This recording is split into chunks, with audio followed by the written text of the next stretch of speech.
সকাল থেকে এমনিতেই বৃষ্টি, তারপরে আমার বাসার পাশে এত গাছালি যে ঘরটা সবসময় মনে হয় অন্ধকার হয়ে থাকে। এই যে দেখেন কত গাছ চারিদিকে লাগিয়েছে, যে বাসাটার ভিতরে সারাক্ষণ মনে হয় অন্ধকার হয়ে থাকে। আসসালামু আলাইকুম বন্ধুরা, আপনারা সবাই কেমন আছেন? আমরা সবাই ভালো আছি। Welcome back to my channel. তো বিকালবেলায় এই যে ছাদে চলে আসলাম, অনেক দিন পরে আমি ছাদে উঠলাম। এটা হচ্ছে আমি যে বাসায় থাকি ওই বাসার ছাদের উপরে। আমার গাছ আমার নিজের বাসার ছাদে সব নিয়ে গেছি। এগুলো হচ্ছে আমাদের অন্যান্য ফ্ল্যাটের ভাবিদের গাছ লাগানো আছে। তো দেখলাম বাহ, সুন্দর গাছে ফুল ফুটে আছে। তো যাই হোক, ভালো লাগছিল না, এই জন্য বৃষ্টির দিন বিকালে একটু বৃষ্টি কম ছিল, তো ছাদে একটু হাঁটতে গেলাম। আমরা বিকাল হলেই যখনই সময় পাই মাঝে মাঝে আমরা ছাদে উঠি, সবাই মিলে একটু গল্প করি, তো ভালো লাগে। তো দেখছি গাছগুলো কেমন, দেখলাম বেশ ভালোই ফুল ফুটে আছে। এবার ওই পাশের দিকে কিছু কিছু গাছ আছে, এখন আমি ওই পাশের দিকে যাব।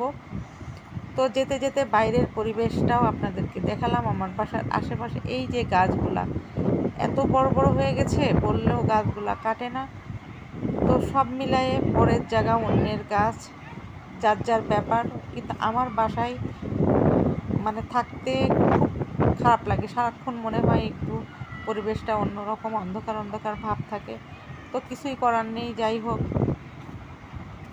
তো এইবার এই যে স্কুলের মাঠ দেখালাম, বাচ্চারা খেলা করছে। তো এই পাশে চলে আসলাম, দেখি এই গাছগুলোর কী অবস্থা। হাঁটতে হাঁটতে একটু স্কুলটাকেও দেখালাম। স্কুলের সামনে এই যে আমার বাসার পাশেই বিভিন্ন টাওয়ার রয়েছে, মার্কেট, ওইগুলো একটু দেখালাম। এই যে বাদবাকি গাছগুলো, এখানে ড্রাগন গাছে ড্রাগন ধরেছিল, আজকে দেখছি নাই, হয়তো বা তুলে নিয়েছে।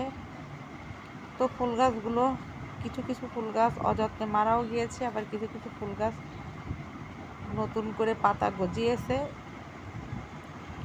বেশ ভালোই লাগছিল যে কয়টা গাছ আছে। আমি আমার পাশে ভাবিকে বলছিলাম যে আরেকটু যত্ন করার দরকার, তো সেও অতটা সময় দিতে পারে না। তো সব মিলিয়ে একটু ঘুরে ঘুরে চারিপাশে আপনাদেরকে দেখালাম। এই যে গার্লস স্কুলের ভিতর, একদম গার্লস স্কুলের সাথেই আমার বাসাটা, এটা গার্লস স্কুলের ভিতরে একটু দেখালাম।